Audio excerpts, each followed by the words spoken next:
ভাড়া কইছে আমি 40 টাকা, আপনি 20 টাকা দিলেন কেন? কারণ বাকি 20 টাকা আমার বউ দিবে। তোর সকাল সকাল পড়লাম একটা ঝামেলা। এই বাবা দেন 20 টাকা দেন। মামা আমার কাছে তো টাকা নাই, আমি আপনাকে পরে দিয়ে দিব না। আপনার পায়ে তো মনে হয় শক্তি নাই, আপনার হাজবেন্ডে কইেন যে খাসির পাখা হইতে। যৌথ অ্যাকাউন্ট করার সময় তুমিই শর্ত দিছিলা সংসারের সব কাজ যৌথ হবে। এজন্য আজকে আমি ভাত রান্না করছি, তুমি তরকারি রান্না করবা।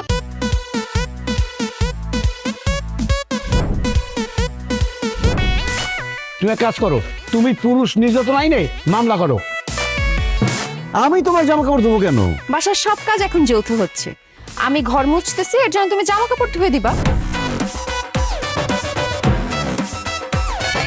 এক কাপ চা দেন তো। কি চা দিব ভাইয়া, রং চা নাকি দুধ চা? রং চা দেন। চিনি কি বেশি হবে না কম হবে?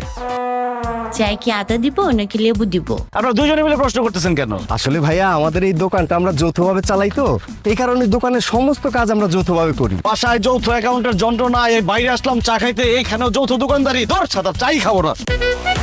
আমার বউরে যদি একটু বানাইতে পারতাম। ও মাই গড! এভাবে